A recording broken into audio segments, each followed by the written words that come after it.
Hello everyone, and welcome back to Kingdom Hearts. This is episode 12. Last time, we finished the main story. Ansem, the Seeker of Darkness. He found Kingdom Hearts. He opened the door. He was about to claim his victory. What he didn't anticipate was a powerful speech from a 14-year-old boy that culminated in Kingdom Hearts is light! And we erased that man with the power of light. Closing the door with Riku and Mickey's, King Mickey's assistance, we were able to do it. Kairi's back on Destiny Islands. Sora, Donald, and Goofy are chasing after Pluto with a mysterious letter with the King's signature, because a new adventure awaits over the horizon. However, we're not quite there yet. We have an epilogue episode of Kingdom Hearts to do, because while this is a replay, this is also, at its core, in the very heart of this playthrough. This is an apocalypse experience, which means we gotta do the other stuff. We gotta do the extra stuff. Right now, we've all worked up a sweat in the Olympus Coliseum, and Goofy and Donald are rocking some incredible equipment. Donald doesn't want to show his off because, he's shy. But we have gone through the Olympus Coliseum doing some beautiful level grinding and completed the cups all again in multiple times, because you can do a solo run with just Sora, and then once you do those, you unlock the time trial, and you get rewards for each of these, whether it be abilities for Sora. And honestly, probably should have run through these earlier in the playthrough, because I would have benefited from a couple of them, but I was simply putting it off until later. Like, we get Critical Plus, and we get some combo extenders, and some another tech boost, and other beautiful, beautiful rewards. So we've gone through the Phil, Pegasus, Hercules, and Hades cups alone and on the time trial. Completing Hades Cup solo and with the time trial gives you Save the Queen and Save the King for Goofy. They're prime ultimate weapons, if you will. So that has been achieved, and there is a question mark waiting right here for us as well. We're not going in there just yet. Not just yet, because that one's a special one. We're gonna save that one for a little bit later. We're gonna leave Olympus Coliseum as I walk out with my lovely new abilities. Leveling up with the gang, Sora has obtained a couple of really amazing abilities to use as well. One of those being Ripple Drive. I don't think it's Ripple Dive. I think it's Ripple Drive, which is a finisher. Gravity Break, which is a 30% chance finisher, which is really cool, plus some combo extenders. Also, because we have traveled to the end of the world and we're on the world map, we can see the beautiful artwork there. Again, gotta shout out, now that we have the completed world map, the 2D artwork mod just looks so nice. It just really, really fits the feeling of this world map, I think. We are traveling to Agrabah, because as you can see, if you look at these worlds, you go, yeah, that's in the yellow battle difficulty, so is that, and so is that. Everyone got upgraded with some more powerful Heartless, makes sense. Then you look at Agrabah and you go, what the fucky? What's going on there? Red? Look at all those battle level stars. Let's travel back to Agrabah, see what's up. What could have possibly happened here? We're gonna go to Aladdin's house, and we'll take a look at the abilities that we have. So Critical Plus is in here. We have Gravity Break, 30% chance of unleashing a gravity-based finishing combo that deals damage equal to a percentage of the target's HP, just like mixing gravity in with an attack, which is really cool. Ripple Drive, which is a powerful finishing combo upon surrounding enemies, and the attack power is relative to max MP, which is really quite cool. Combo Plus, Critical Plus, Combo Plus. So some new abilities in there. We've given... everyone has Lucky Strike on at the moment, because we're going to be entering the Synthesis Grind, and there is equipment that we desperately need. Opening up our journal, something that's a little bit unfortunate about the journal is because you finish the game and then you have to like reload a save file before like fighting the final bosses, there's no sort of like game completion save, which is a bit of a bummer. I think that there should definitely be like a game completion save, and then it updates the journal with like the final bosses that we got to face off against, because they're just sadly not in here, you know? Like, what was that giant spaceship that we fought called? We'll never tell. I will keep my divine rose on, and is it just me, or do you think that this magic carpet really wants my attention? What's the matter? You want to go somewhere? I'll ride on the carpet. Yeah, I'll ride on the carpet. Let's have a look.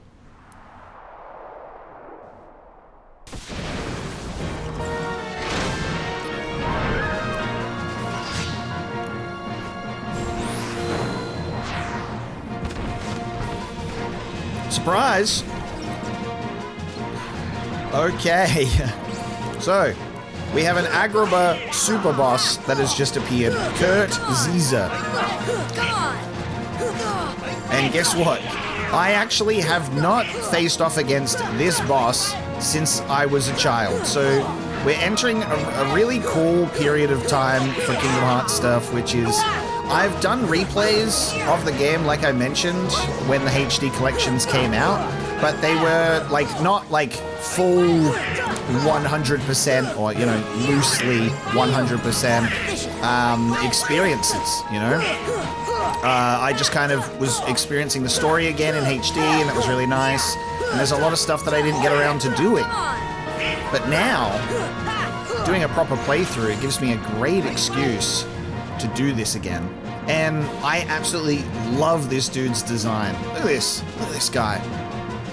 It's such a sick, unique, heartless boss for Agrabah, and I'm gonna be like selfish in the way that I wish that each world, you know, at this point in the game got their own like secret super boss or something.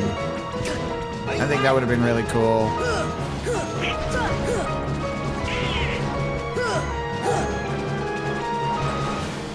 I'm trying to think of like the reasons why they specifically went for Agrabah and Neverland, because like there is a unique heartless boss. I think I have to do magic. There's a unique heartless boss for most of the worlds. You fight Ursula in Atlantica instead of a heartless. You fight Oogie Boogie in Halloween Town instead of a heartless boss. You fight Captain Hook in Neverland instead of a heartless boss. And you fight Jafar instead of a heartless boss. But in the first few worlds, like Wonderland has you facing off against the... Oh, what's his name? Hey. Why am I forgetting his name? Cardmaster. Guy.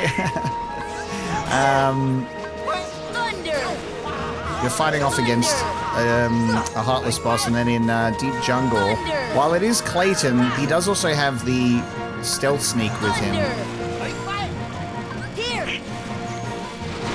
I was smacking his orb for ages and going, okay, I need to do magic. I'm fairly sure. Maybe we should do a summon. Oh, let's summon the genie for Agrabah. Now again, because I haven't faced off against this guy since I was very, very young, the optimal strategy is not in my head. But what I will say is I had no idea about this guy's existence when I first encountered him, because I was just going around. I was just hanging around. Oh, no, Genie, you were so close. Genie, get it. Come on, get him. Genie, so close. Okay. We've broken the barrier. Get him, Genie. Energy. Nice. Alright. I always forget to summon. I'm gonna be real. I forget to summon, so I had to throw that out there.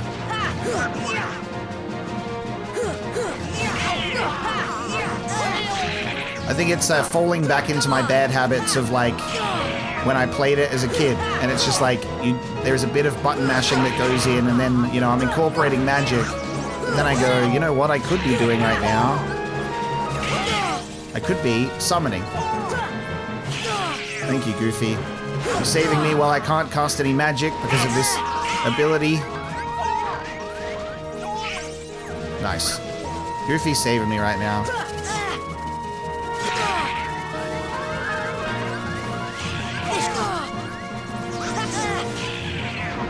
Let me get rid of these orbs.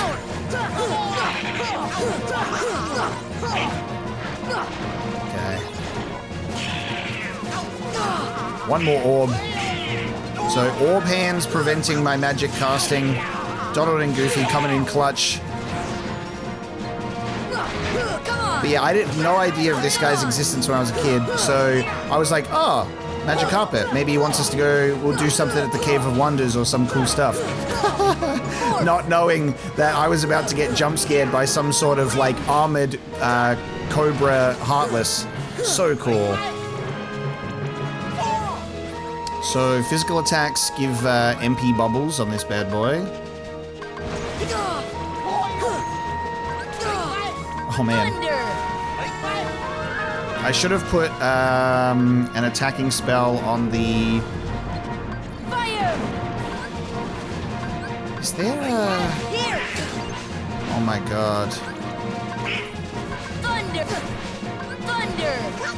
What's the best magic for me to be using? I don't know. I'm getting attacked by sand orbs, which I forgot all about.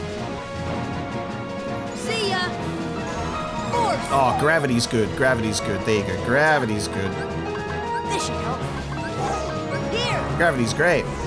Let's go for more of that. More of that, please. Force. See ya. Nice. Force. Nice. Oh, let's get him out. Come on. Finish with the Arcanum. Oh, yes! Very nice team. We have defeated our first Superboss of Kingdom Hearts 1.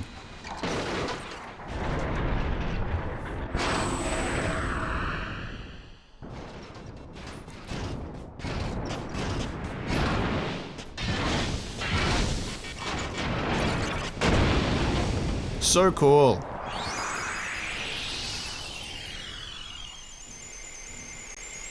Hey, if these guys are heartless, why do I see a heart when we kill them? What does it all mean? Sora has learned to Zansetsuken, just by the way.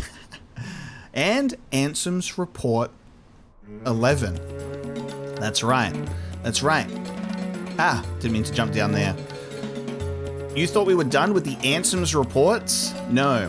While the secret ending of Kingdom Hearts 1 that we watched talked about another report, that is not what this is.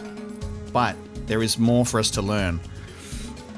The Zansetsuken thing's quite funny because, you know, that's not Odin, but it's also this creature that has a lot of different attacks and a lot of different blades and many arms, and my brain goes like, secret boss in Kingdom Hearts is kind of like Gilgamesh, but if it was Agrabah themed. Which is pretty cool. So, in our Heartless list, we can add Kurt Zisa in here. Heartless, that emerged from the keyhole opened by the princesses. It swung its 6 powerful arms to attack Sora and company and block their attacks. But Sora sought out its weakness and emerged the victor.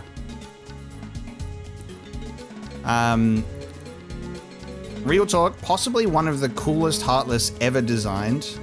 And does that primarily come from the fact that it is a Cobra? Yes. It's sick. He's so cool. Kurt Zisa has been defeated. And in Ansem's report, we can now read our 11th one. Opening the door to a world's heart causes its walls to crumble. These fragments are seen as shooting stars. This explains why these gummy blocks can travel freely to other worlds. I know the catalyst of this collapse, the appearance of the Heartless. However, it will take time to search out the world's doors and to retrieve each heart. Furthermore, the doors can be locked using a keyblade, making the heart forever unattainable. I must take action before the wielder of this key appears in this world. If the princesses and the keyblade are connected, they should resonate. I've chosen a girl. I don't know if she holds the princess's powers, but I will find out.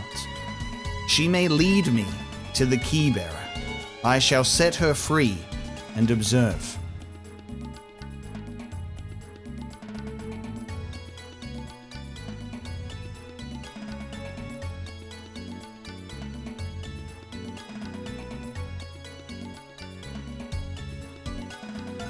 So, by the way, Kairi ending up on Destiny Islands, all part of the fucking plan. All part of the fucking plan. I don't know if this girl holds the princess's powers. Just this, like, tiny girl that's hanging around in the castle and her grandma's telling her stories about the light. But she may lead me to the key bearer.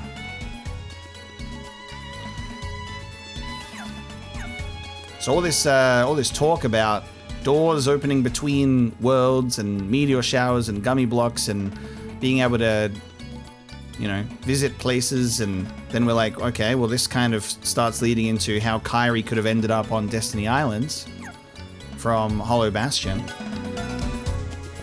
But now we know that it was intentional. Huh?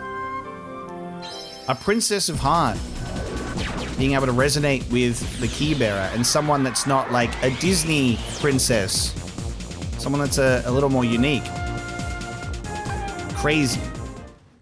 What I will say as well, in regards to these Ansem's reports, I might be repeating myself, might have mentioned this earlier. I've been playing and recording this playthrough for a while.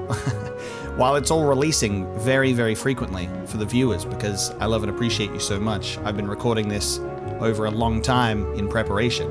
So I might have mentioned this already, but the Ansem's reports, didn't read them as a kid, didn't really pay attention to them, started to actually pay attention to things much later as we were going into the later entries of Kingdom Hearts, mostly surrounding Kingdom Hearts 3. But these are things that remained largely ignored for me, because it's only as I've grown into a man that I wish to expand the horizons of my mind, you know, and diving into the amount of lore that we do on the channel and all of these stories. You know, it wasn't always like this, you know. This is something that's definitely refined over time, and it's something that doing playthroughs on YouTube has actually helped me like hone in on even more, because it's not just for me, it's now something that I share with so many other people. So being as like informative as possible and trying to like get as much out of a game as possible has definitely been something that YouTube has pushed me to do more and more, which is so special. So reading these Ansem's reports, you know, I'm not reading them being like, yes, I study these before bed every night and I know every single like word. A lot of this stuff is, I'm familiar with elements of the story, but I'm not super locked in on absolutely everything. So there's these moments that we're able to read through and kind of discuss and share while we read over these things. And I think it's a good like refresher for me as well, because while I understand the story of Kingdom Hearts, I don't remember exactly when everything happens and when certain things are revealed and spoken about. So what's really refreshing about this is being able to read certain reports or get certain story beats and, you know, see seeds being planted or like when certain things came up, which is really, really fun. Really, really fun. I love that a lot. Coming into our synthesis shop, there's 18 things for us to create. I am missing some stones, but I'm at least able to make some things while I am here. We'll need to get some other synthesis items naturally. We can start synthesizing AP ups, which is cool, and you can keep making those. We'll make a dark ring. We'll make the Titan chain, and that's unfortunately it for now. So I need to get a Fury Stone, Lucid Gem, Lightning Stone, a Mithril Stone. Luckily, we're sitting on some Mystery Goo. We need to get more.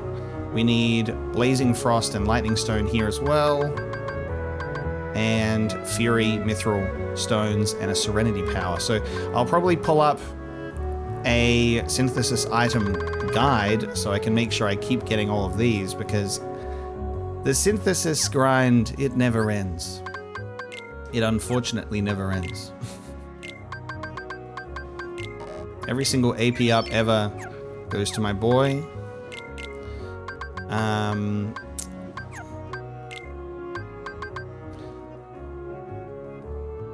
So what was it? It was the dark ring that we have now, isn't it? Reduces dark damage by 20% and raises defense. It's not really the greatest thing ever, but we have crafted it, and that's what matters.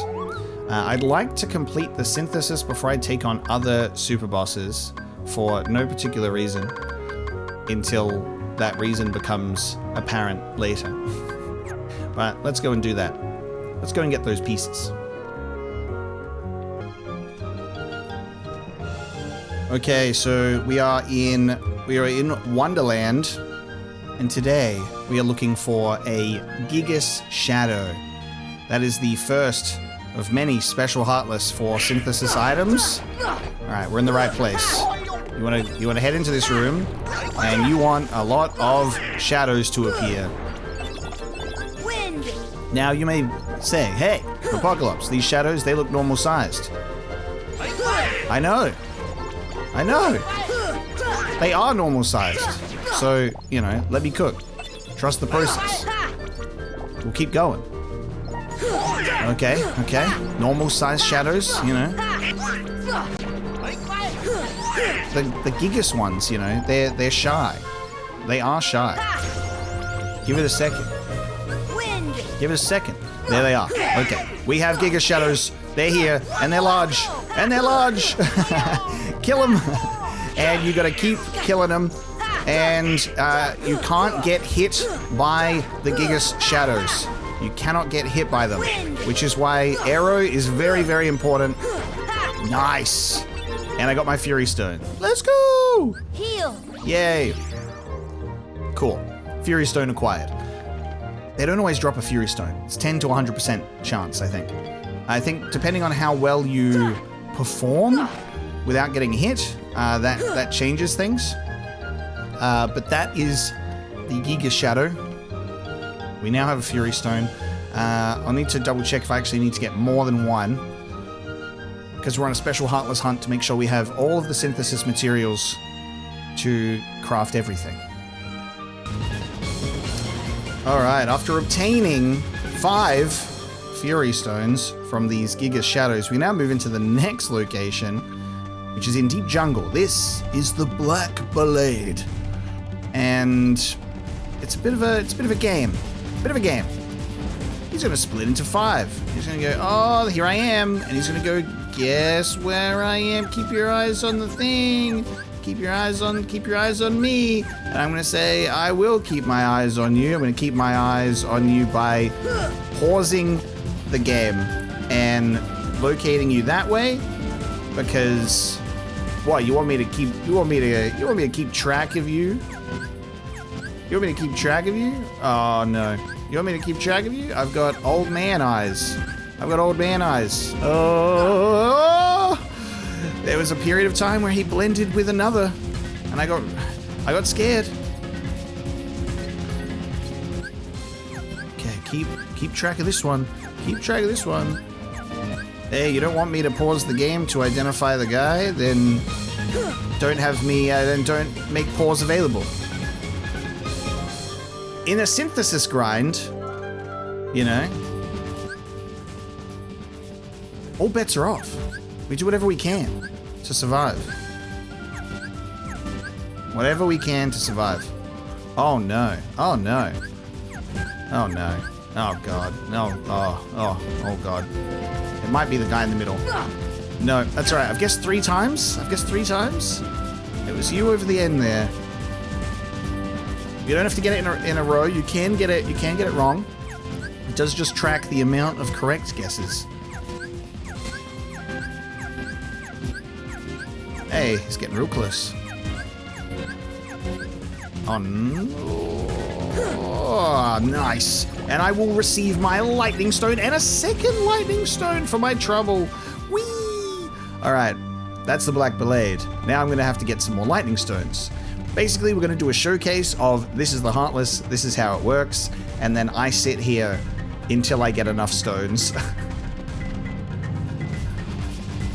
And then something that's actually really nice as well is in these areas, there are the white mushrooms also, so you can actually use the opportunity of traveling back and forth between the locations to entertain the white mushrooms, because they are going to give you synthesis items as well.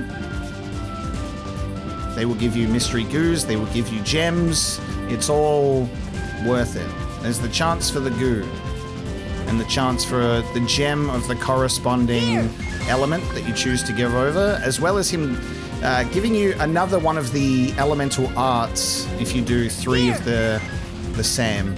He's like, wow, thank you so much. Here is a Thunder Arts. Only a Thunder Arts. We have managed to get a few mystery goos, so that's okay, but Heal. yeah. Sadly, the mystery goo is a, you know, bit of a rare drop. Same with the elemental gem. Oh, or you can get all 3. Or you can get all 3 like that. Oh, I just missed the just missed the opportunity. Sometimes you can get all 3 like that, which is very, very nice. Okay, we are at redemption time for this part. We want that Serenity power, so hopefully no game crashes today that make us want to throw in the towel as we hunt down the white mushrooms and cast stop. And then see about getting to this guy. So I want to try and cast it, because this is the funny part. It's too far away. So I have to, like... Here. Okay. While you're casting, you can't jump back over. But I do feel the vibration in my controller, which means the summoning has been successful. Alright, let's do that. Bring our ethers back up. So Diamond Dust, a lot of MP equipped.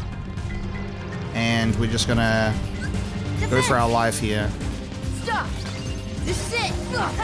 Just get as many hits as possible. Come on. Come on. This is it. This is it. This is it. Come on. Both give me some MP recharge. Keep going. Let's go. I actually think what these attacks don't count for anything at the moment. We got 70.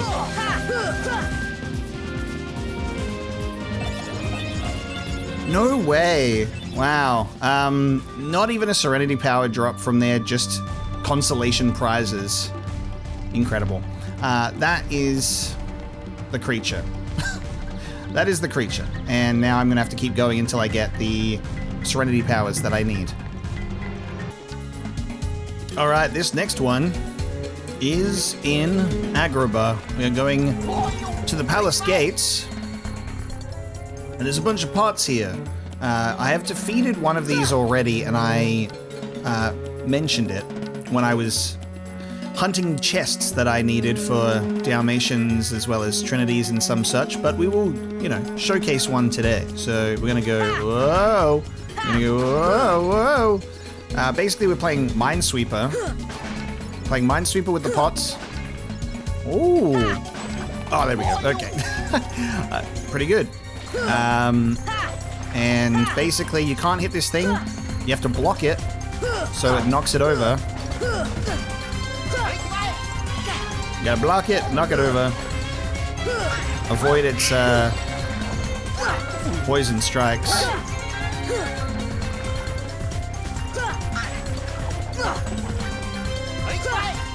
Oh, okay. So it's gonna do the scorpion tail move. There we go. Oh, come on, man. Come on. Hey, come on. Alright, we're doing big pot move. Okay. Oh, okay. Hold on. There we go. Big pot, and it explodes. And I think that the Power Stone requirement might come from how many pots you can hit without it spawning, as well as it being a potential chance to drop from defeating it itself, I guess.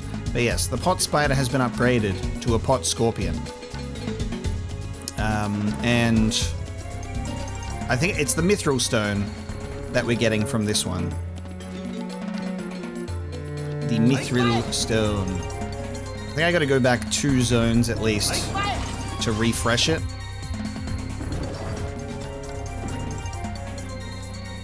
Yes. So it does become a game of Minesweeper. Oh. Wow. Okay, I can get both of them.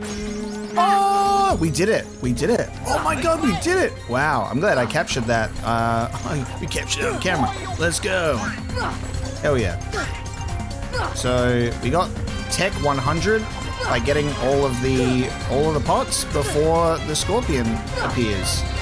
Minesweeper success.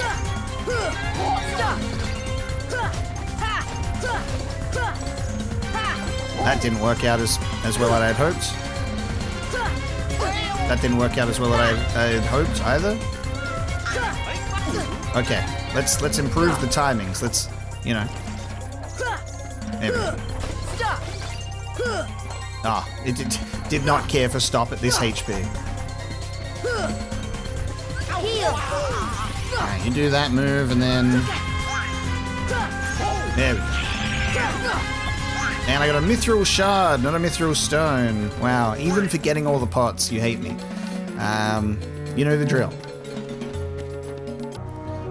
After synthesizing a few more things with the stones and other gems that we've picked up, the Moogle has finally acknowledged our existence. We come in here, we synthesize some things, and see you later.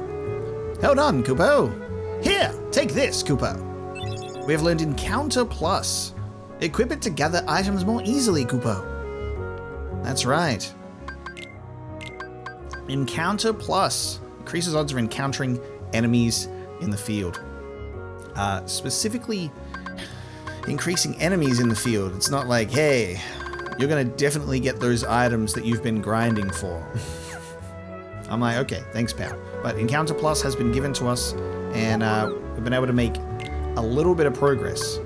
We now have 24 things to synthesize. We need blazing and frost stones. We need power gems, lucid gems. We need lucid gems. We need blazing stones and frost stones for the remaining so far. And away we go. We're going to the next destination in regards to special little heartless that we need. Let me put on the... I'll put on the Atlas armlet over that. Sure, why not? Get a bit more MP. Try and get nice and balanced with my stats. All right, next destination. We are going to... Well, I need to go to Neverland and Halloween Town for the gems, but the next stone, the next heartless, is actually in Monstro. So we're going to go to Monstro first before we get those gems.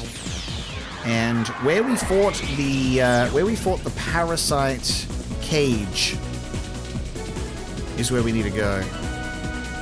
Come on, Monstro. There he is. Easier. Where we fought the parasite cage is where we need to be to fight the Grand Ghost. So Monstro apparently ate some sort of giant creature that became a grand ghost, and we're going to need to prepare accordingly for the fight. You may be like, why are you putting all these elixirs on? And I say, trust the process. I say, trust the process.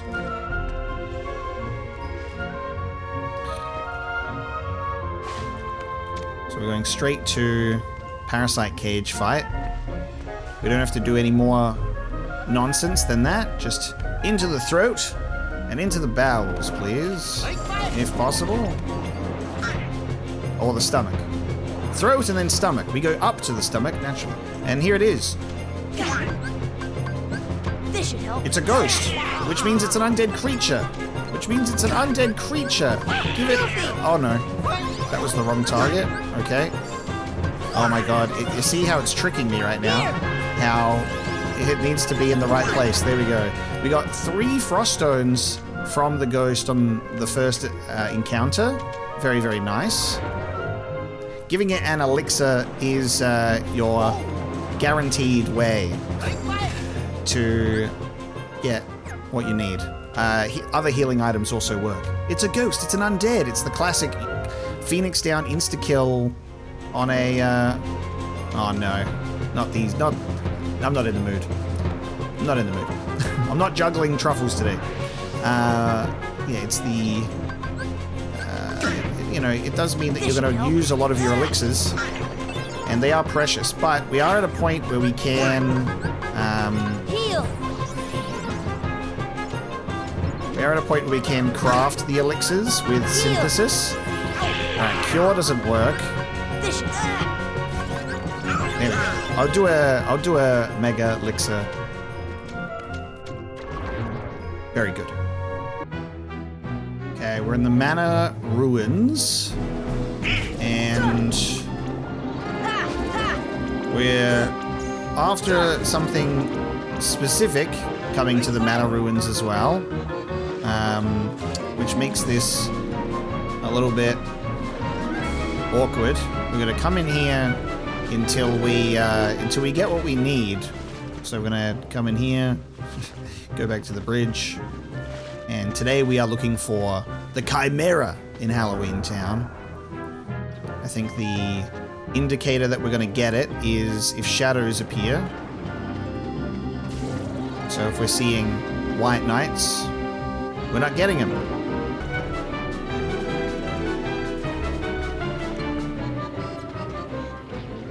Oh, there we go. All right, we got what we need. I got the Chimera.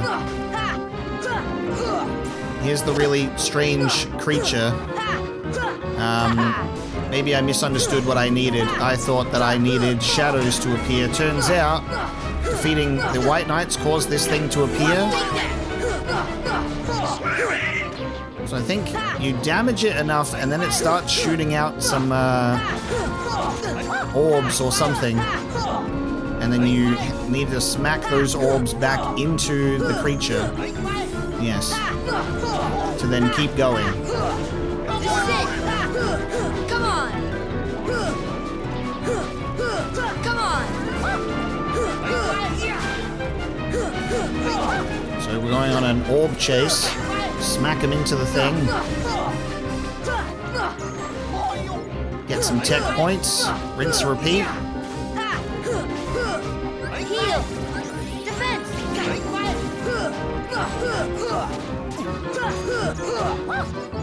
Now the orbs tend to stay pretty close by, which is good. So just, again, rinse and repeat. Smack the orbs into the thing. You'll get your tech points.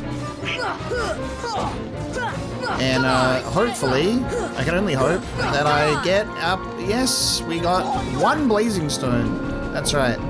Singular. 1 blazing stone has been acquired from defeating the Chimera. Incredible. Now I've got to do that like 7 more times to get enough stones. Alright, we're in Neverland for our next Heartless that we're going to go find out on the docks. We're going to go outside. And we're going to look for that fucking thing. That's right, it's a jet balloon is what it's called. And you might be like, hey, looks like that ship belongs in Atlantica. I know. But it doesn't. It's right here. And it's fast as fuck. It's fast as fuck. It's just shooting screwdrivers at us. And you gotta be really careful where you decide to kill this thing. It also really doesn't like to be stopped. If you get hit, you lose money. It's annoying. It's an annoying thing. It's just genuinely an annoying thing. Yep. This is it. This is that thing that we're fighting. That jet balloon thing. Stop! I try to catch up to it. Oh, I just missed it. Oh, and I've just missed it. I've just been hit with missiles again. Okay. Yep. That's all right. I don't need any money anyway. It doesn't matter. Ah, yes. Can I? Yes. Let me get over here, please. Ah, yes. Ah, and it's gone. Okay. So that's the jet balloon. By the way, that is the jet balloon enemy that I need to destroy to get one fucking stone before I get more. So it's a very pleasant creature, as you can tell. It is there, and it says "fuck you," and then it leaves. And it's like, why did we make this? You know what I mean? Why did we make this a Heartless? And why is it a floating fish in Neverland? Why can't it just be something in Atlantica where it belongs? And maybe not that fast. So yeah, bit of an unfortunate situation in regards to trying to catch up to it while flying, while then losing all of your money. And then for an added bonus of fuck you for doing the synthesis grind, if you kill the creature over the ocean, the item drops into the water and you can never get it because it literally disappears. So that is this. And as we listen to the dark sides appearing for an eternity, one of these days it'll be what we need it to be. Probably need to go back 2 zones to make it happen, which is annoying. They didn't appreciate gamers when thinking about the synthesis grind. They intentionally actually hated gamers for doing the synthesis grind. They said, genuinely, dickhead. There is our dazzling stone, which I almost lost to the ocean. I almost lost that to the ocean. That was actually as close as it could probably get. God damn it. And now I'm going to do that again. So if you catch the thing, you will have a much better chance. The problem is catching the thing, as you saw. All right, we are back at end of the world because we popped into Hollow Bastion to get energy stones from those stealth soldiers, which we have already encountered on screen before. Now, for one of the final synthesis stones to collect before I still have to go and get more orichalcums and all that fun stuff, we are looking for a particular enemy. Not the white mushrooms. Not the white mushrooms. But we're looking for a particular area and a particular enemy in this area, and we have found them. We have found the Neo Shadows. You may recognize them from the secret ending of Kingdom Hearts 1. They weren't doing this though. They weren't really keen on hovering in that space and having a really cool death animation like that. But these are a final mix edition, naturally, as are many of the Heartless that we've been fighting for these synthesis stones. Because they said, final mix, let's make it more difficult and give them more shit to create. But this Heartless, my first time experiencing these guys and fighting them was Kingdom Hearts 2, naturally. Yeah, get off of me. Yeah, get off of me.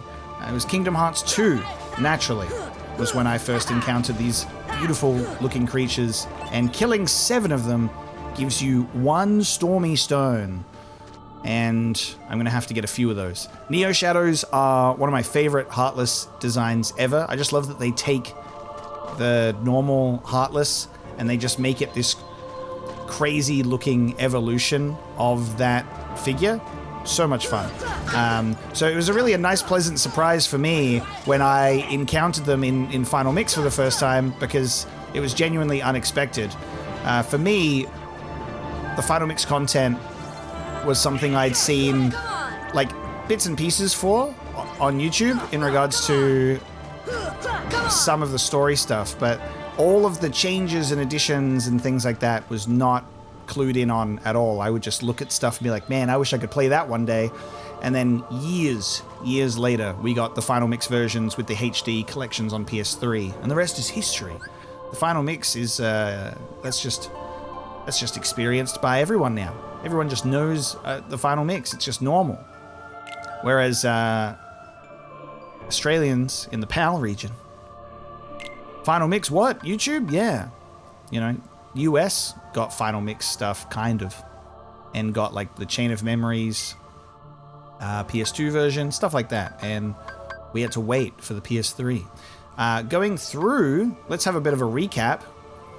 We have the Gigas Shadow, a large Heartless similar to a shadow, like its predecessor. It's quite persistent and will chase its target around. If it just does the littlest amount of damage to Sora, it will fade out of sheer happiness. Then we have the Black Blade, a Heartless that confuses its enemy by creating projections of itself. If the copies are attacked, it will resort to counterattacks and eventually run away. However, if it is attacked directly and relentlessly. And it has, the good thing about this one is it does have the chance to drop the stone that you're looking for without reaching the end or having to actually defeat it, which is good. You just have to get to that point. The Sniper Wilds we encountered much earlier in the playthrough and documented, which was the don't get caught by these things and eventually you will get a Power Stone. We have the Pot Scorpion. This bad boy. An ordinary pot turned heartless by the power of darkness. Unlike the pot spider, its pot is tough as nails. A simple attack won't be enough to make it cry for mercy. It emanates poisonous fumes as it attacks its prey. We have the Grand Ghost, also useful that you don't have to defeat or kill the thing to get the items that you need. You just have to throw the items at it the one time and it goes, here's your item that you need, sir. So there's the big Grand Ghost. A heartless similar to the Search Ghost, often spotted within Monstro. Weapon attacks do no damage, only causing it to drop items. Approach the Phantom and use said items for a startling discovery. Then it was the Chimera. A heartless wandering the streets of Halloween Town. Generally a slow-paced creature, it attacks quickly and relentlessly when angered. Armed with various abilities such as summoning gargoyles, one must use this creature's own tricks against it. I love this design. I love this Heartless. Got his little jar feet over there, must be uncomfortable. We don't really get to see the jar coming out in this preview though, unfortunately. It just peeks out there, but you can see in the icon on full display. This one, you get a guaranteed stone drop upon defeating it, but when it drops those orbs out of it, if you manage to deflect all of them back, it will drop you a stone as well, which is very nice. So that speeds up the process a little bit. We have the Jet Balloon, a Heartless similar to the Aqua Tank. It flies through the air with tremendous speed. Chasing it will lead to a perilous aerial battle as it unloads its missile driver attack, an attack similar to the Screwdriver. Its heinous nature attracts them to prey who carry lots of money. And as you can see, the blue Screwdrivers sat on that one. What I didn't show in the example when I killed it is, because I was just kind of rushing in to kill it, if you do cast Eroga, the Screwdrivers do no damage. So you won't lose any money, and you can basically shrug it off. Then, oh, I forgot to include the Stealth Soldier. Sorry, Stealth Soldier, which we already read, but we'll just show it again just because. Just because. And then, the Neo Shadow, a Heartless that travels in packs. Combining their powers allows them to attack Sora while also healing themselves. Leaving even just one alive will result in a never-ending battle. They're just so cool. I would never get tired of fighting Neo Shadows. I just love their design. It's just so sick. So I've only fought 7 of those so far. We've got more of those to go. We've got the Pink Agaricus, which we've already pointed out before as well. And then we've got question mark at the end. Now I'm going to go get these stormy stones required for synthesis, as well as my lingering items remaining. We should be able to make everything that is left for us to create. Synthesis will be done, and then we can go and say hello to those lovely bosses.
Alright, after some money grinding, putting on the encounter plus, treasure magnets, lucky strikes, jackpots, all of that funny stuff, running into the gizmo shop over and over again to take on defenders, you can earn some money.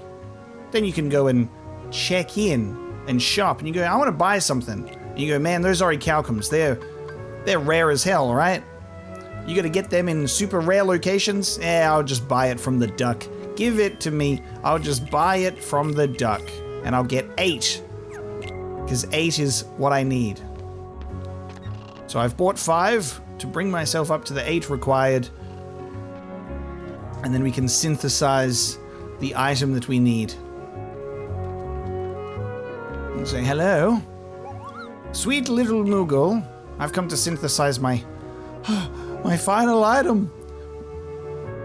The EXP bracelet. That's it, right? All 30? Have we done it? No more synthesis, right? We're all done. Right? Right? 33. What have they added? They have added the Fantasista. 7 elements. An Ultima weapon. Ultima weapon. There it is. And you know what? I thought I had enough. I thought I would have enough. I thought I'd just be able to come in here and go boom, boom, boom. I'm a Mithril Stone short and 2 Dark Matter and 5 Thunder Gems short. We can synthesize Dark Matter. I can synthesize 1. I gotta go and get more Mithril. Oh, how do I get more Mithril? I gotta synthesize Mithril. Oh my god. And I can get 2 to make 1 more Dark Matter. That's all well and good, but then you ask, hey, what about the Mithril? Yeah, now I gotta go get more Mithril Stones. So, 3 Mithril Stones and 5 Thunder Gems equals no more synthesis. Let's go and get them. Okay, now I'd like to come in and finish the synthesis, please. Fantasista. Let's just call it the Fantasia. Bang. The 7 elements. Bang. The Ultima weapon. Bang. Thank you. God, we did it. Synthesize all items. We have it. We're done. We all got to get it together so we can then all collectively equip our best stuff. The Kingdom Hearts 1 Ultimate Keyblade raises max MP by 2 and possesses maximum power and attributes. Donald. Save the Queen, get rid of it. If you want, you get 7 strength, or you can have 1 more MP. A staff that focuses solely on magic. So, depends what you want. Do you want 1 more MP or 7 more strength? Goofy, save the king, or 7 elements. A shield that focuses solely on magic. Raises max MP by 3. Kind of ass. Shit design. Shit design. Goofy loses strength when he's a strength-focused character, and he gets 1 MP. It's kind of a little bit shit that you put all that effort into synthesizing weapons that, like, don't really... They don't really make it worth it. Save the Queen's great, you know? Good shit. Save the Queen. I like the design of this, though. I think it looks really cool. So we're going to give Donald 15 MP. I'm going to wield the Ultima weapon. Because of course I am. Look at that. And now we're going to embark on a journey. The likes of which nobody has ever seen before, unless you've watched a playthrough of someone also doing everything that has come before. We're leaving. We're leaving. I obtained a few more mithril stones and thunder gems. We're going to board the gummy ship, and we have 3 bosses to face off against. The first, we will be warping to Neverland, and with our sufficient leveling and synthesis item grinding, we are ready to face the final super bosses. Kurt Zisa was just a warm-up. He was an appetizer. I don't know if we're gonna fail. It's been a while. Hey babe, it has been a while. I might get a little bit nervous. I can't remember how to fight this guy. We're gonna do it with Sora, Donald, and Goofy.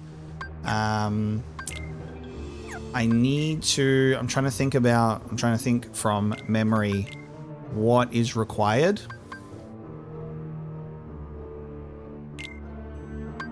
And I believe that there is a certain level of elemental magic involved. So, you know, we'll see what happens. We'll see what happens in that regard. So what we're going to do is in the ship cabin, we'll talk to Tinkerbell. I can't understand her. I'll bet Peter knows what she's saying. Ah, that's right. You can't actually do this with your Trinity. You do actually need Peter Pan. Peter Pan will replace Goofy, because we are going to need some magic, which means we're going to have to give Peter Pan more than 2 protect chains, I think. Let's give him more than 2 protect chains. What do you think? Let's get this guy. Let's give this guy something else. You can have the Royal Crown for a bit more MP. It's like, hey guys, I'm over here with my 2 protect chains. You got anything for me? Like, oh, yeah, okay. I'll give you something. I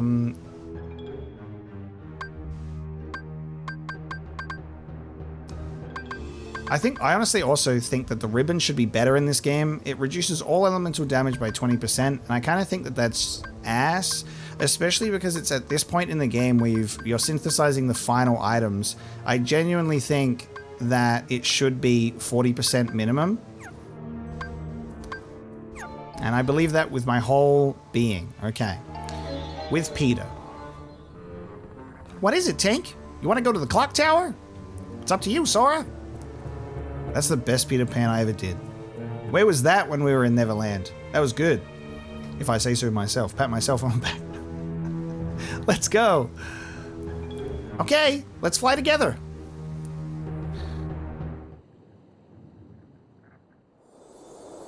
And this is why we weren't able to fly and land at the clock tower this whole time revisiting Neverland.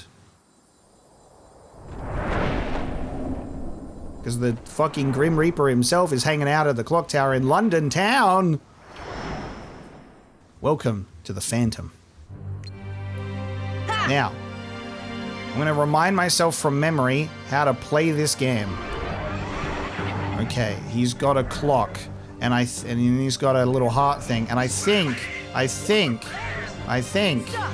we can cast stop on the clock to make it go down. To make it not go down, is what I meant to say. That's what we do. And then we've hit it, and we've damaged it, and then... I'm just gonna keep thinking. Come on! Yes, Donald is doing exactly what needs to be done. You see how the orb changed to blue, you're gonna cast Blizzard, and he's gonna change the color again. The reason why we cast Stop on the Clock is because if you notice, there's a big old 9 above Peter Pan's name. Heal! This phantom casts Doom. I think it's lightning. So if you want your party members to stay alive, there we go. Make sure to cast Stop on the Clock. Otherwise Peter Pan's dead. Otherwise Peter Pan is fucking dead. Just pro tip. Nice. Okay. Donald's doing great work. This is why you gotta bring Donald, by the way. A lot of people, you know, they have the mentality, they go, fuck Donald. They go, Donald sucks. And, no he doesn't. Stop! Come on! Didn't mean to do stop, but we'll roll with it. Fire! Oh, hang on, you want Blizzard? There you go. And you want Thunder? There you go. Bang.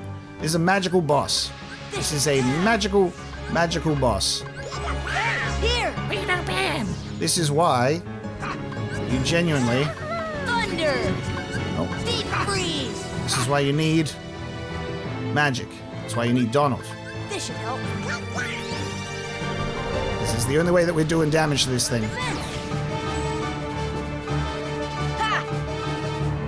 When's that clock gonna keep ticking? I'm waiting for it. I'm counting on it. There it is. Stop! Peter Pan! We're making sure that you stay with us, buddy. Okay. Oh. Yeah, I know how to press buttons. This is what happens if you don't have these elements on shortcut. I've put other stuff on the shortcut. Also, cool-ass heartless symbol is on his back, which I think is really cool. I love that. And I think he gets a different color scheme in Final Mix, which, like I said, we've put the mod in the game, you know, since the beginning of the original colors because they're just better. It's one of the weirdest changes for Final Mix. They're like, we gotta change the colors, man. See ya! Deep freeze! Here! I'm glad that I remembered how Phantom works. That's good. Fire! Glad that I remembered Phantom. Thunder! Otherwise, we would have been in trouble. And like, what do we do? I remember struggling a lot.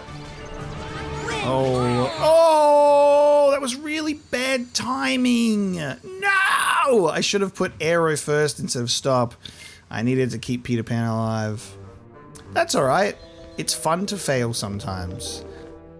It's fun to fail. God damn it. All right, that's the fight. Cast magic on his orbs, which, as a mash X to attack enemy gamer as a kid, yeah, you betcha, this was not good for me because I'm like, what do we do? And anyone know how to kill this guy? So I was a little bit cooked as a kid. Naturally, every single time I come up with a boss, I go, hey, this guy, he was really difficult. And then, you know, people go, what do you mean? I killed him when I was blindfolded and 3 years old, being hung upside down, water tortured. And I said, oh, okay, cool. Guess it was just me then. Let me do this. And then make sure I save, just in case I get cooked. Alright, so if I die again, I need to make sure I got the right stuff. Donald is going to need to have some ethers naturally. So let's do that. Pretty simple boss in that regard. Like I got a colored orb, do the corresponding magic, you win. The problem, I think, for me was not knowing that you could cast Stop on the Clock, which, you know, obviously that really changes things. That's a little bit of a game changer, that one. Being able to keep your teammates alive Because when you're mashing X, you know, all my teammates are dead and I don't know what to do and I don't have enough MP for this. What are we doing? That's where the struggle with the Phantom comes from, not being prepared. Cool boss, though. Alright, hold on, I'll be with you in a moment, mate. So he's gonna cast Doom. And we're gonna go... Stop! Oh, I forgot to put on stop on my shortcut. I forgot to put stop on the shortcut. It's gravity. It's gravity. I'm gonna have to cast gravity. I'm gonna have to cast gravity. Thank you. I'm gonna be casting gravity. Terrible. Come on.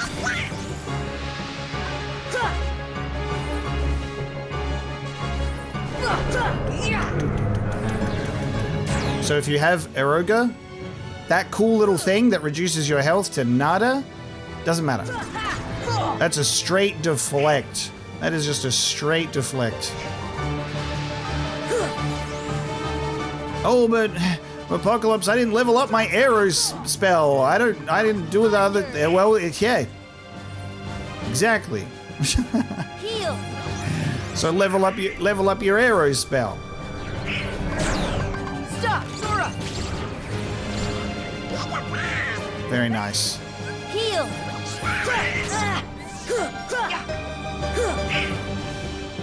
How is Peter Pan still at 10? Oh, it starts at 12, doesn't it?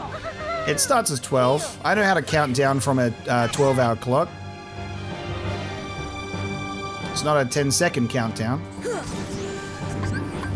Thunder. Yeah, so colorless physical damage. Wind. This should help. Deflected. You're not getting me that easy, pal. Thunder. Fire. No, Donald. No, Donald. Don't do Blizzard when he's red. Oh, no. Hey, Donald, no. Don't do Blizzard when he's yellow. Fire.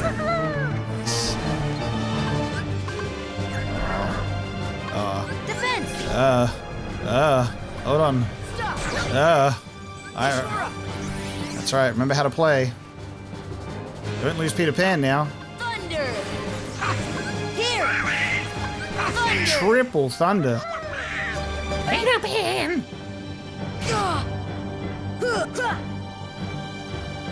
This is like the boss fight though that I love because it's like it's the complete anti like Kingdom Hearts is just like mash X to win game because there's a lot of fights that are much more technical. Obviously it's super bosses, so it's not really main game. Main game, press X to win? Absolutely. Absolutely. Won't even contest it. That's exactly what it is. This should help. But you can engage with more elements that make it more fun and not just a Stop. not just press X to win. Hey, slow down, pal. Do you know how fast you were going? This should help. Wind. You gonna hit me with that or something? Ain't gonna work on me, pal. Fire. Fire. It's hard to see in the blur of attack sometimes.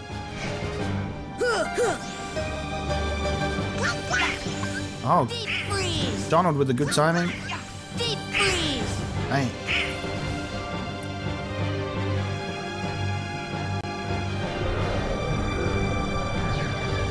Defense. Oh, that's really bad timing. Wow. What the fuck? Casting Eroga right as it makes contact with me. All right, we're in the green phase now. Stop. Peter Pan, he's almost dead. Ha. Come on, Bucko. Time to die. Defense. Come on. Here. Fire. Hey, stand back a bit. I gotta get a pick. Here. This does seem to take forever, this part. Also, it's kind of good that, you know, in its own way, that Peter is the one to get targeted first. That was great timing, Donald. What the hell? That was psychic premonition. He knew that it was going to be Blizzard next. Unbelievable. It is kind of good in its own way that it's Peter first, because obviously Donald is the only useful companion in this fight from a magical perspective.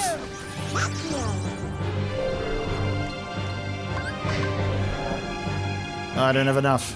Sorry, Peter. Peter is dead. By the way, Peter is dead. Fire! Just thought you should know. Here.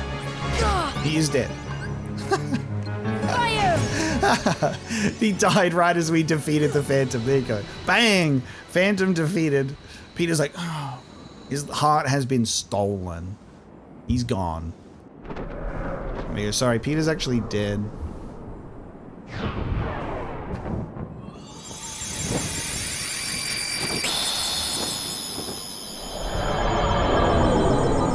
Great death animation. Great finisher right there.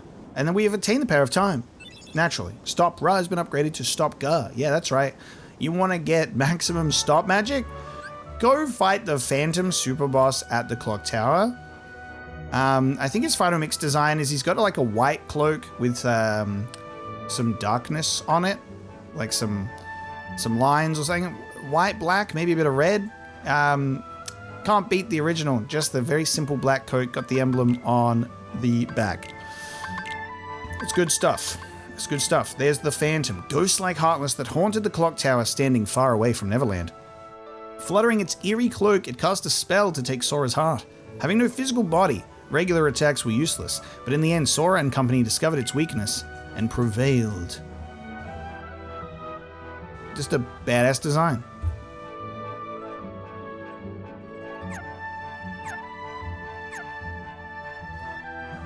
And the Heartless has now been completed. That was the last Heartless needed to fill the journal. Now you may ask, wait a minute, Apocalypse? If all the Heartless have been defeated, then there's 2 more Super Bosses to defeat. What does that mean? Well, dear viewer, it means that we're going to leave and go and find out. Future Chris here, sneaking in the edit to add this in is once we defeated Phantom and Stopra was upgraded to Stop Ga, the final magic spell to reach the maximum level. It's another magic related skill that we have achieved. We'll check in with Merlin and he says, well, this is quite impressive. Here's something for your effort. And Donald has obtained the Dream Rod. It's very special. Take good care of it. So, we have obtained all of the staves with that in mind, and Donald can put on the Dream Rod, a mysterious rod holding unknown power, raises max MP by 2. Again, sneaking in here ahead of time, after I've done everything else, just to be like, yes, the Dream Rod. So, you know, a little bit annoying that the Dream Sword cannot be obtained normally. I had to, like I said, mod that in over the Spellbinder to have that cool looking sword, and so the whole gang can have the 3 weapons from the beginning of the game. So Merlin can summon some furniture for us. We can practice magic in here, by the way.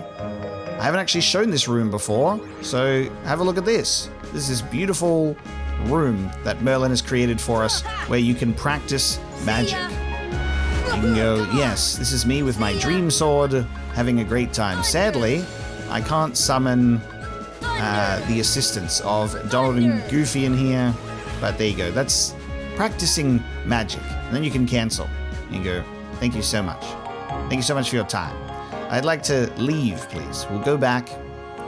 We need to get a group shot with all of the gang with their dream weapons. So let's leave here and get into combat. because they won't pull them out otherwise. Let's get the dream battle happening. Here we go. There we go. You get to see Donald with the dream rod, Goofy with the dream shield, Sora with the dream sword, dream shield, dream rod combo. There we go. Correctly said the names of the things without saying dream sword multiple times. But it is really cool that at least the rod and the shield are accessible for your teammates. I feel like it's a bit of a bummer that the sword just can't be unlocked by normal means. I feel like there should be something for it, you know? Just look how cool that looks with the three of them together with the Mickey Mouse symbol. Excellent stuff. I have a hard time deciding which order we should do this in, but we are going to warp drive over to the Olympus Coliseum and do it in this order, primarily for the reason that this boss is in the vanilla PlayStation 2 version of Kingdom Hearts, as was Kurt Zisa, as was the Phantom. The boss that we will face after is a final mix thing that I was like, oh, where's that in my game? Only to find out I could never do it. So, we are now in the Coliseum lobby for the Platinum match. Now, when we hit the credits of Kingdom Hearts 1, it was like, whoa, One-Winged Angel, whoa, Lance Bass, whoa. Yeah, bit of that. You're like, Sephiroth? You're like, eh? Sephiroth? He's in this?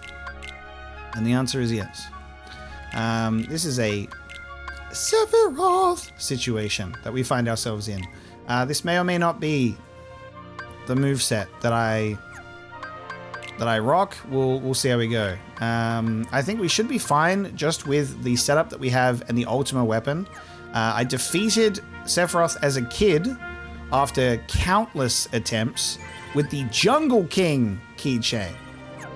So it doesn't fucking matter what you use, because I use the Jungle King. Less strength and MP, but it's a long keyblade.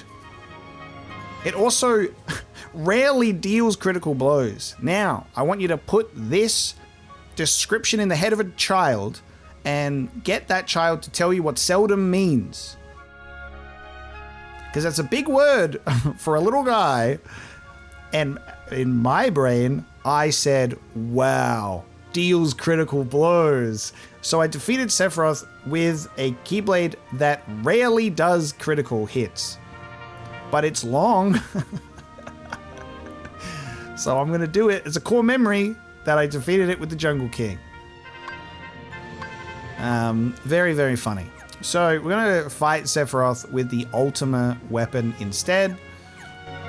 For the only Lance-based Sephiroth voice role in existence, because it's either George Newbern or Tyler, don't know how to pronounce his last name, Hoechlin, who is actually great. They're both really good. George Newbern is childhood Sephiroth, very, very iconic voice.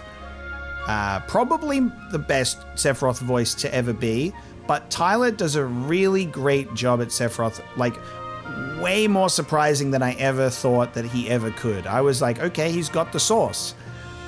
You've earned my respect. But Lance Bass said, let me do it for Kingdom Hearts.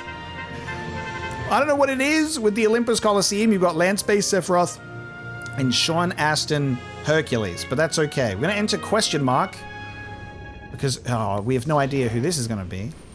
It's only going to be one of the coolest little boss intros ever.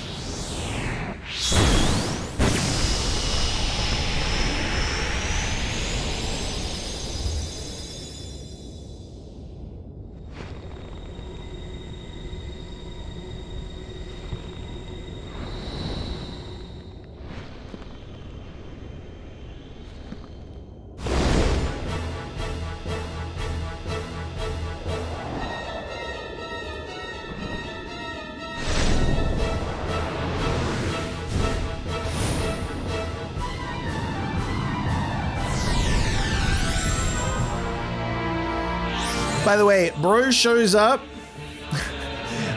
jumps games, jumps into a whole other universe, gets his own boss theme, and says, yeah, I'm Sephiroth and I'm here, baby.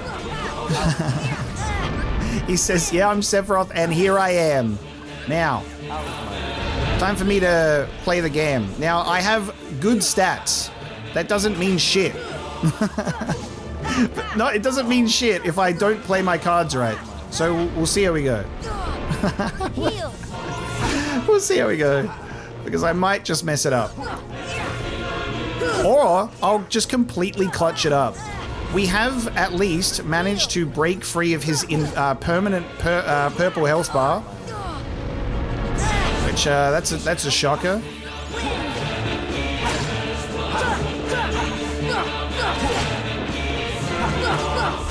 Incredible moveset, by the way.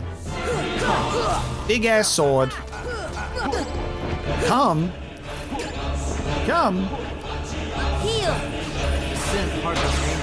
No. No. I'm not even going to entertain that notion. He says something heartless angel, by the way, because what he's trying to do is completely reduce my HP and MP to 0.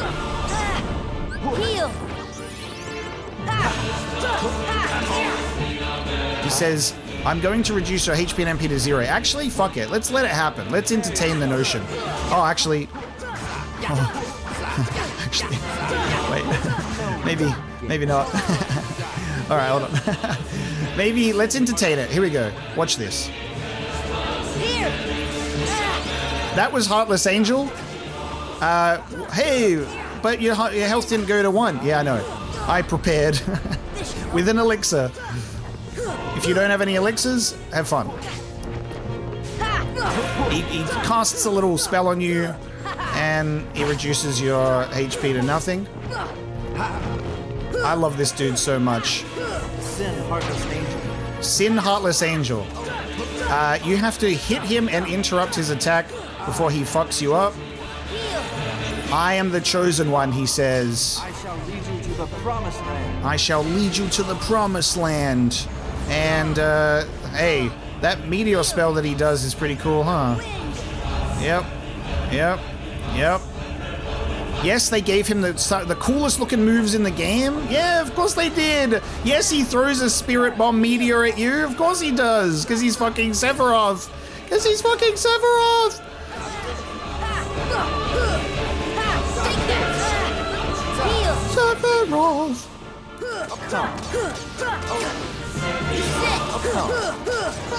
Oh my god. I'm going to make my childhood self so proud. I'm going to defeat Sephiroth first try. Dodge this, Sephiroth. Oh my god. Me goes into a Sephiroth fight with the best weapon, best armor, really high level, doubting myself that I could win. Me as a kid, Jungle King. My younger self mogs me. But I did first try Sephiroth, so it's fine. I also love the sound effect when he dissipates. We've obtained one winged angel and Ansem's report 12. We have now obtained all Keyblades. So that's Sephiroth. More childhood trauma has been conquered. That's a really, really tough fight if you are fighting him with the Jungle Keeper and a child brain. He's tough for anyone. Like, I could totally slip up and still fail, you know? I don't really care for the design of the one-winged angel Keyblade. It is still pretty cool though. Like, it's got the kind of blade and handle of the Masamune with some flames on it. And then the one wing on the keychain. It's pretty cool. It has little power, but sometimes deals extremely powerful critical blows and reduces max MP by 2. We will not be wielding it at this time, but, you know, hey, 2 Final Fantasy VII themed Keyblades for the Buster Sword and the Mazmune, sick. One that is Squall Leonhardt themed, also sick. Do I wish that this was maybe more of like a Gunblade-esque Keyblade? Absolutely. But still, really cool stuff. Really, really cool. Love it a lot. Sephiroth has been defeated. I was honestly going in there preparing to maybe die once. So I'm going to be happy that I didn't. And just say hell yeah. Just say hell yeah. Sephiroth has been defeated. And what's this? Oh my god. Just a little bit more for you. A little bit more icing on the fucking cake.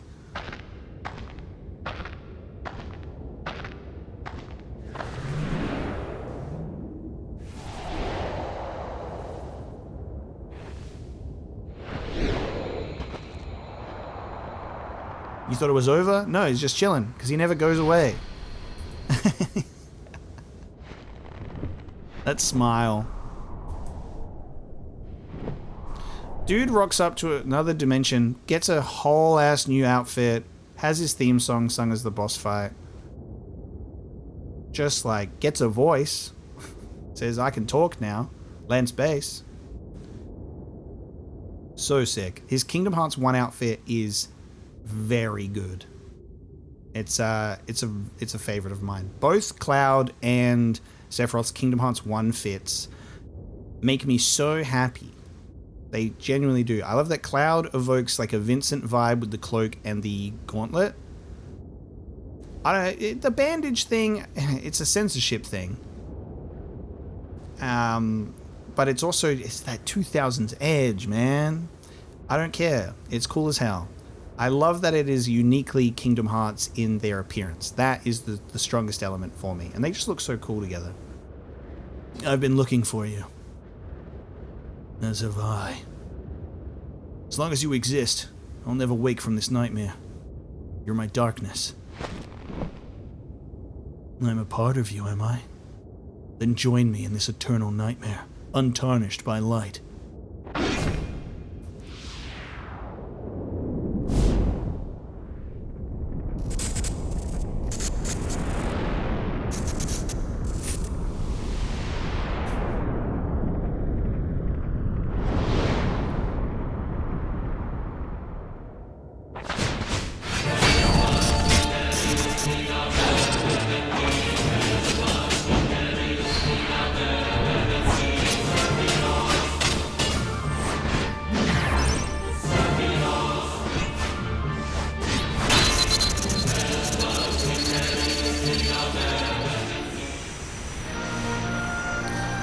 Yeah. Yeah. The best part of the Sephiroth being in the game and us fighting him isn't that we even fight him. It's that Cloud fights him after, because Sephiroth doesn't even get finished by us. Cloud goes, I've been searching for you. Top tier. Genuinely so sick. By the way, this game came out 3 years before Advent Children.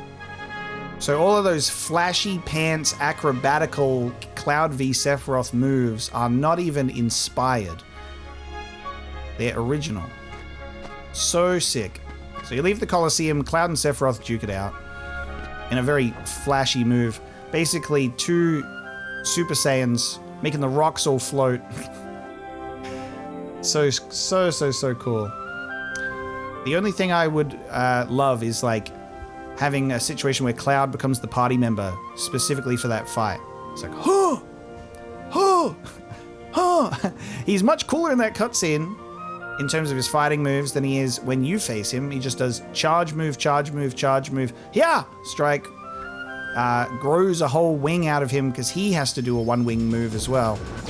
And calls it a day.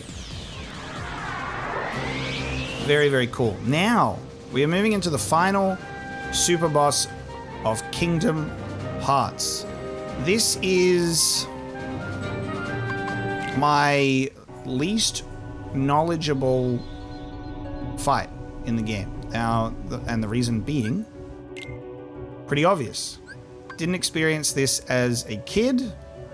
I think I have attempted and beaten this guy on the PlayStation 3 HD edition.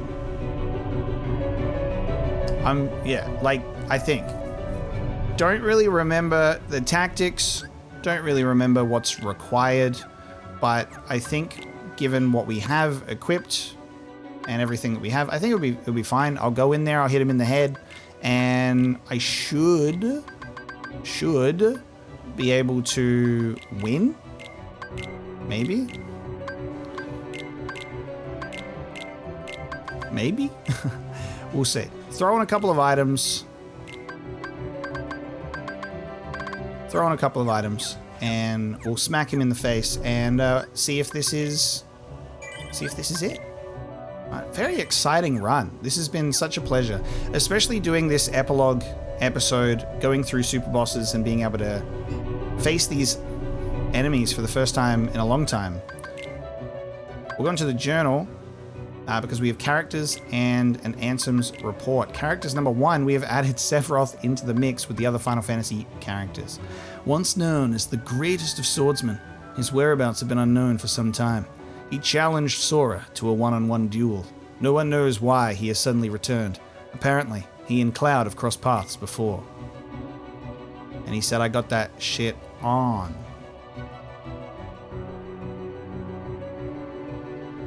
So good. Now, Ansem's report. We're going to put that on pause for a second. We're going to fight this boss, and we'll revisit that after this. Let's go into the Maleficent Dragon portal that has appeared again. Why is this here?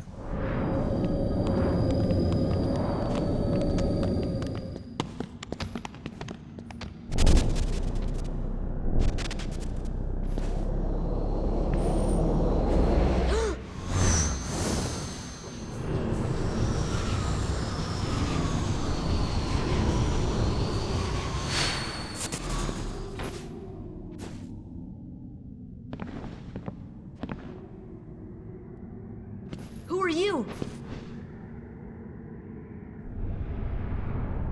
Ah, it seems you are special too. Ansem?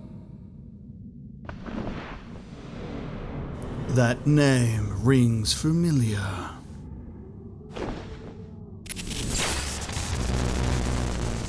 You remind me of him. What's that supposed to mean?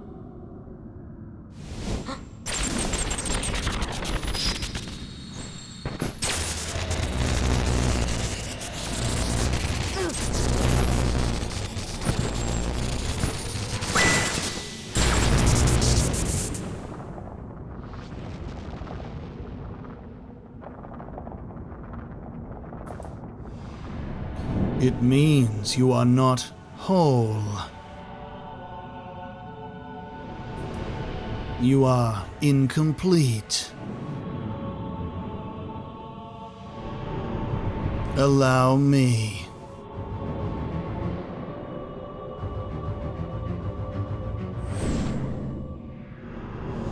To test your strength.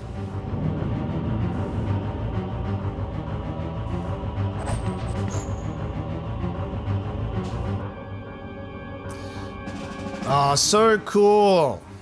Now, hey, Apocalypse, you said that Final Mix editions never got English dubbed. What's up with that? Why their words came out of their mouths, but not that other mysterious guy? That's because it reused voice lines because our poor little guy Sora went through puberty 0.2 2.8 HD Final Remix seconds after Kingdom Hearts 1 came out. Puberty hit that man like a truck. So Sora's voice is authentically Kingdom Hearts 1 Sora because they're reused voice lines. Sora's voice lines are from earlier in the game, so is Goofy's. Ansem. They are reused voice lines. That's why. And that's why the mysterious stranger does not have a voice. And, hey, we saw this fashion sense in the Kingdom Hearts 1 secret ending. These strange little leather coats. Very cool. It says the name of Ansem rings familiar. And then shoots us with Sith lightning. Oh, Sorry, did I mention Sith lightning? Yes. And what's that? That's a red lightsaber. What's up? What's that? Hey! Hey! That's right. This is genuinely a Star Wars character. That must be who this is. There's a Sith lightning and a red lightsaber involved, and a whole bunch of other shit. Get me straight. Tinkerbell, help! Fighting a boss in this room? Tinkerbell, please. This will make up for the lack of summoning Tinkerbell against Maleficent Dragon. Now, this guy, aura farming. Aura farming. Cool as hell move, just walking around with his lightsaber. Very cool guy. And he's got a cool little, like, shield thing happening. And he's doing backflips. Oh! And, I gotta press release. Yep, okay. Otherwise I get shot. Oh, he's also now has 2 lightsabers. He now has 2. This should help. Defend. Hey. He's shooting lasers at me. Okay. This should help. I can definitely die in this fight.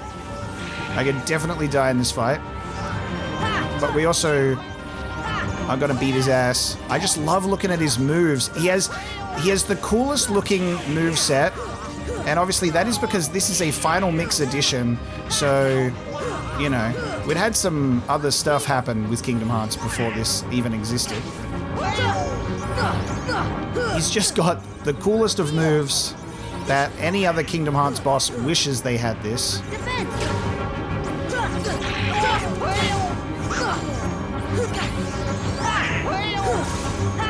Hey, could you stop deflecting my moves, sir? I would like to hit you. Come on.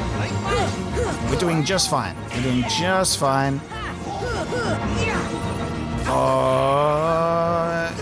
yeah, this is the giant laser attack.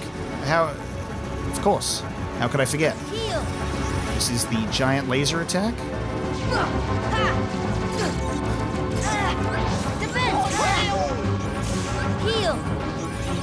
My characters are alive, which is all well and good. Look at them go.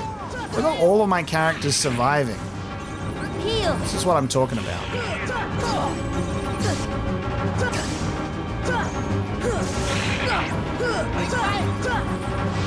It's Kingdom Hearts 1 combat with a character who just very distinctly moves and fights like someone not from Kingdom Hearts 1.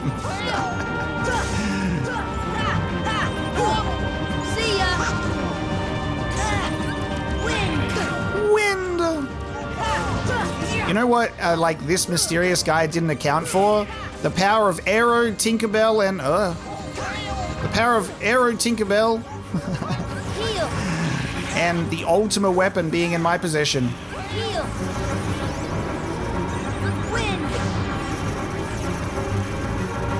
Aero, again. Aero, literally the most useful spell ever. And I wouldn't win half as many fights without it.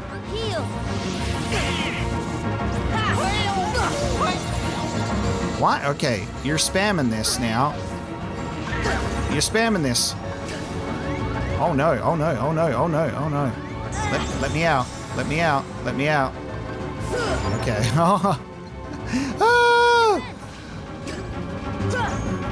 That's probably another reason why I put Tinkerbell on. Yes! Nice. That's also why I put Tinkerbell on. Very good. This is the victory lap. Fighting Superboss's victory lap. With my goddamn Ultima weapon. What do you want me to do? Synthesize the Ultima weapon after this, where it's pointless? Impressive.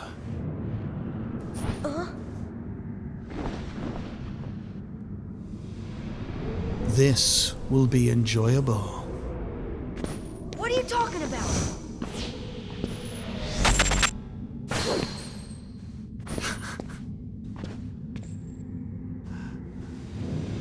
It is beyond your comprehension for now. Until we meet again.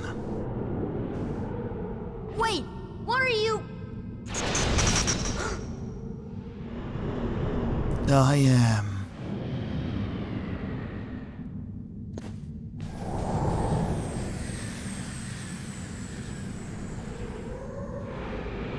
But a mere shell.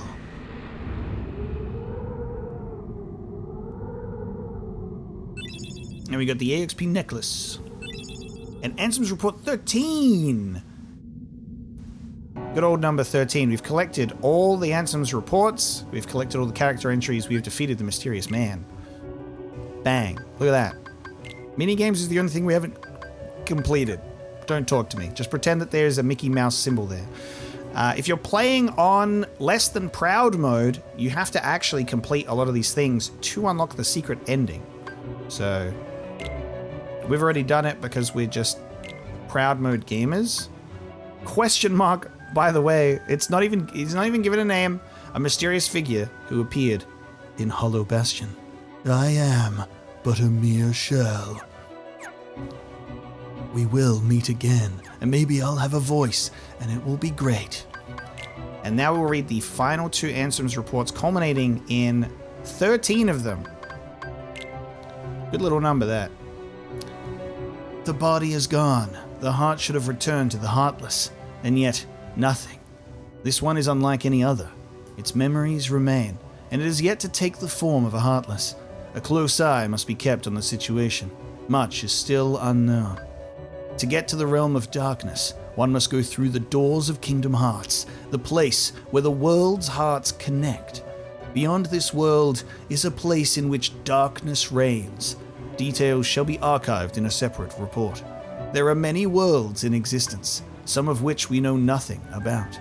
The world in which we live, the realm of darkness, the realm of light, and the world in between, wherein lies true nirvana.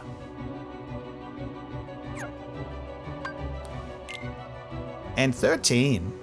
Where does the body go when it separates from the heart? If the soul remains within the body, is it still considered to be deceased? When the heart returns to the heartless, the physical form disappears. But that is merely true in this world. Perhaps the body exists in another form, in another world. If that is the case, then it is possible for one to exist in 2 worlds. A being that is neither darkness nor light, belonging nowhere, abandoned by its heart, a mere shell of its former self. The relation between the heart and body is complex. However, I am certain that if your self exists here, then by definition, the other cannot truly exist. The other, the one which does not exist, shall be dubbed nobody. So, judging by the dialogue we got from the mysterious figure earlier when he says, I am but a mere shell, what we can surmise is we just fought something dubbed a nobody. Something dubbed a nobody with a name that rings familiar when we mention Ansem.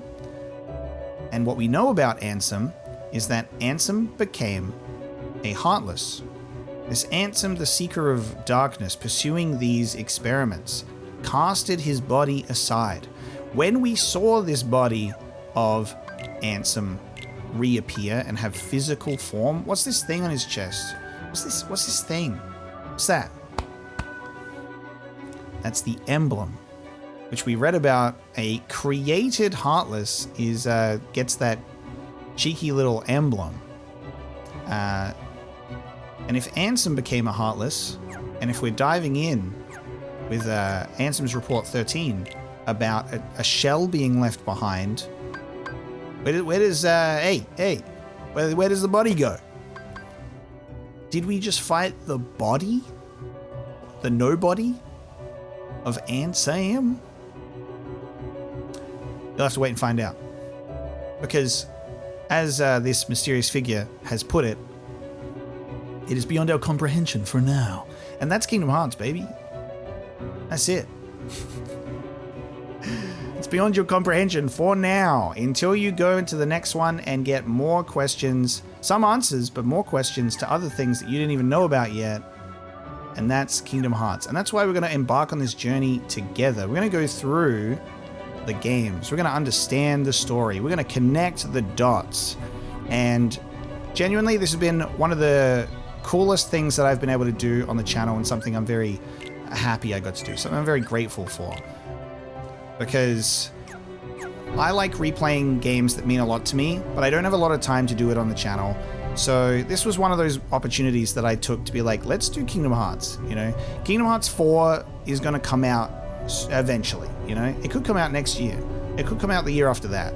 I would like to have my journey through the Kingdom Hearts series on the channel before we get to that point, and then we can play Kingdom Hearts 4, which would be just astounding. Because, yeah, Kingdom Hearts 3 came out a year before I started doing the YouTube thing, so we were robbed of a Kingdom Hearts 3 blind playthrough in that sense. Haven't played the Remind DLC, and I haven't played Melody of Memory, which I'm aware has some story stuff. So we'll see how we go in terms of how deep we dive into the lore, especially once we get into mobile game territory, because there's a lot I haven't seen and a lot that I'm not super familiar with in regards to that. And it's one of those annoying things where they made it, you know, not a fun spin-off mobile game that doesn't really matter. It's like, no, it's actually crucial to understanding what's going to happen, and you'll just go, huh? If you don't look into it. So we might be doing that before we get to Kingdom Hearts 4 as well. There was the cancelled Missing Link game, which is the most ironic cancellation of all time, because that is supposed to be about the story that was scrubbed from history and was not being told until now. And that was going to be important for Kingdom Hearts 4, but they cancelled it. So now it's the most, like, true to its name Kingdom Hearts title ever, which is almost like, you'd think that it was like fucking marketing with that in mind, that it's like, it's the story that nobody ever knew and we cancelled the game. But no, it just generally didn't come out. I don't know what they're going to do. Are they going to remake it with a new game? Hopefully. I kind of wish that they would do like a playable console, PC, playable versions of those games in this type of setting, like 3D remakes like they did with Chain of Memories, stuff like that. For the mobile saga, please, that would be great. It would be a great use of Kingdom Hearts lore to make it accessible and playable in a non-mobile gacha game format. That would be great. But that is so far down the road. We will get there eventually. For now, Kingdom Hearts has come to a close. This is the finale of the Kingdom Hearts playthrough on the channel. I hope that you enjoyed it. I hope you found it entertaining, informative, fun, not boring, and engaging as we went through a replay through a series that means a lot to me and that changed my life when it was introduced to me at a young age. We'll play Chain of Memories soon, which is a very different gameplay-wise. It's a little bit closer to what you would recognize in the 3D version of the Game Boy Advance version, but the story is important.